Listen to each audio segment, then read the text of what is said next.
forget to hit record.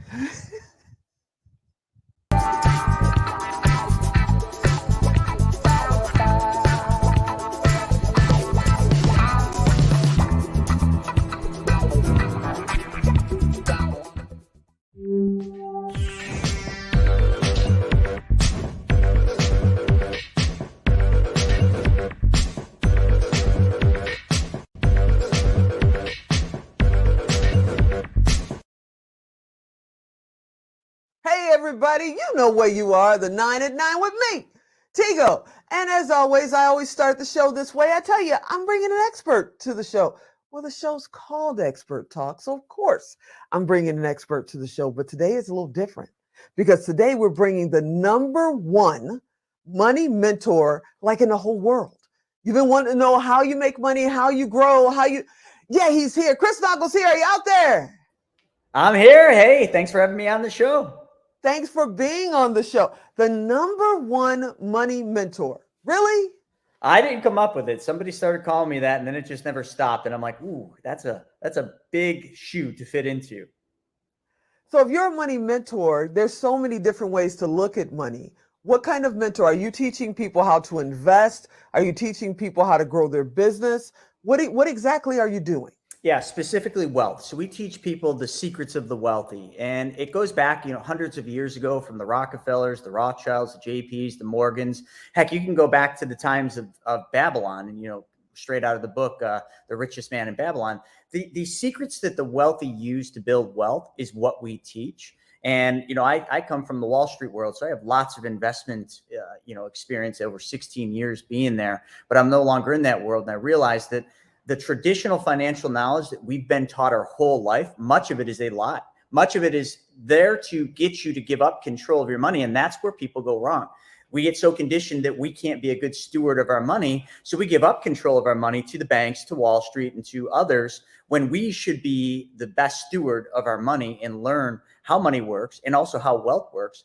And if we literally just change one simple thing and follow 5 simple steps or 5 simple laws, we literally will be on the path that all the wealthy use to build, and not just build, but keep their wealth. Because, everybody right now is great at making money and building wealth, but they're not good at keeping it. They give it all back. And that's why they always say when someone has money, it always seems to go back to the same source. It's because we have not yet learned the secrets of wealth.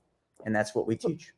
So one, The Richest Man in Babylon is a powerful little book. It's one of the first books. I'm dyslexic, so me sitting down reading a book is humongous. And it's one of the first books that I sat down and read not once, but twice. And I think I did it again a few years after that. For everybody out there, if you've never heard of it, go find it. It's an amazing book to just kind of get your brain going. What? Go get that book. Now, how important is it to be resourceful? I think it's... and creative and all that. So what does being resourceful mean to you? Well, let's talk. They're 2 totally separate things. So I think resourcefulness is really just our ability to stop focusing on what we have in the source of resources. Too many people think, I don't have the resources, so I can't do this or I can't do that. But I came from nothing and I didn't have resources. So I had to be resourceful. My mother always taught me, you got to go out and chase your dreams. And hey, I don't have the money to help you get there, so you're going to have to figure this out. So being resourceful is very much key, but too many people just sit back and they just expect things to come to them, when the people that create, so we'll turn over to creation, the creators go out there and figure it out and actually get resourceful. And that's one of the biggest things that really helps them get ahead and kind of get a jump start over everybody else. Creativity, single-handedly, I think one of the most important things. And I'm going to go back to, the secret, the strangest secret in the world, Earl Nightingale. Okay. That's another must watch or must read or listen. So in that, he talks about what is the difference between successful people and unsuccessful people. There's only one difference in all of his studies. And the successful, we'll call them the 5%, because that's what it is. The 5% out there create. They create their financial destiny. They create something that changes other people's lives. They solve problems for people. When the other 95%, according to Social Security, out of 100 people, only 5 are going to be financially successful. That's the 5%. So what happened to those other 95%? It's simple. They conformed. They conform to somebody else's ideology, somebody else's failed dreams. They didn't believe in their dreams, so they resorted to somebody else telling them what their life should look like. And that always leads, well, we all know where that leads, the 95%. Yeah, nowhere. That's where that leads, is nowhere. You know, it reminds me, every time I'm driving around town, we have double turning lanes, you know. There'll be 15 cars in one turning lane and one in the car lane next to it. It's like, you do know we're going to the same place, but they just follow. It's like, why do you just follow the leader? Never mind. Don't get me started. We'll talk about this all day. Anyway, you said you come from nothing, but that is not necessarily true. True. Because you were a pro snowboarder. That's correct. A pro snowboarder. How did you do that? How do you go from snowboarding to finance and money? And all? Okay, talk to me. I got it. All right, so I'm going to do this really quick. So when I say I come from nothing, that is a false statement. Okay, I come from a lower middle class family, raised by my mom. My dad was an alcoholic, and we didn't have any money, so we barely were able to keep a 700 square foot 2-bedroom house over our heads. That's the struggle my mother had. So nothing is a false statement. But how did I get to where I was? Well, I watched my mother struggle, and I watched my mother save. She'd go out there and she'd work, and she'd take all of her change, and we'll go to the Babylon, right? 1/10 of your earnings. Let's just pretend that my mother, when she went out there and worked hard, she took 1/10 of her earnings, whether it was pocket change, dimes, quarters, and she put them in a giant glass jar. And I watched this as a kid. She wanted a lawnmower. She'd save all the money up in this glass jar. When there was enough, we'd roll it all up and we'd buy the lawnmower. And this is just what I got accustomed to. So then my mother bought me a little black box that had a slider top. And I'd go out and mow lawns, clean the neighbors' horse stalls or pig pens, and I'd make money and I'd put it in there. And that's how I bought dirt bikes and go-karts and the things that I wanted as a child.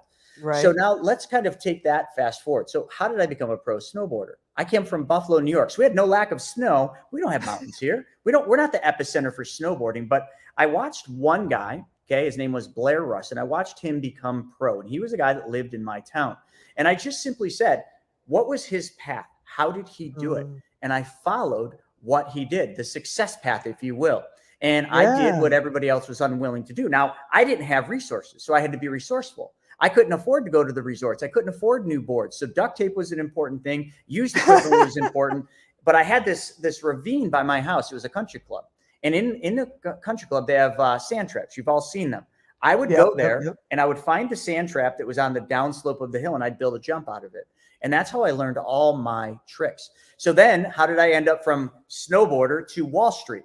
Well, I had snowboard shops, another big dream that I started at 17 years old. And then all of a sudden I hit a recession, and that recession brought me to my knees. It was the .com crash, first one I'd ever seen.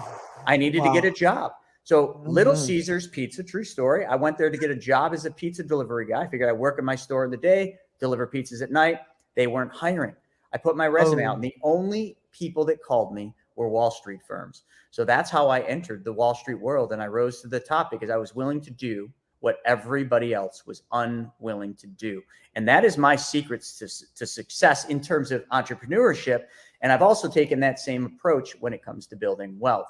You have to be willing to do what everybody else is unwilling to do, which means changing your mindset to start thinking like the wealthy, doing what the wealthy do, and following simple steps. One simple change, which you guys can get in my book or my website. There's one change that they do, and they change where their money goes first. And because of that, it puts them in control, and it earns uninterrupted compound interest. So now they've got money working for them. We all work for money. We got to start making our money work for us. But wow, that's amazing. That's amazing. You know, I've got to ask you before we get out of here, because Alan's going to cut us off. I've got to ask you, what web address do they go to? Because some people may be listening instead of watching. Where do they go find you? Yeah, go to chrisnaugle.com. And the biggest advice I can give you, and there's no sales here, okay? This is just education. Watch the 90-minute video on my website, which is chrisnaugle, Naugle.com. That 90-minute video changed my life, and it will change yours. But you got to give me 90 minutes. And that's the amazing gateway to success.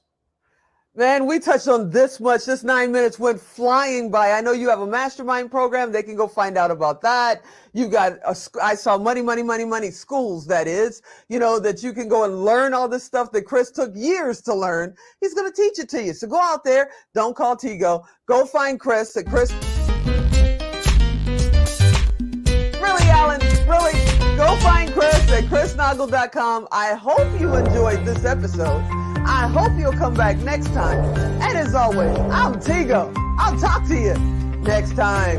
Really, Alan? For real, we were this close. This close.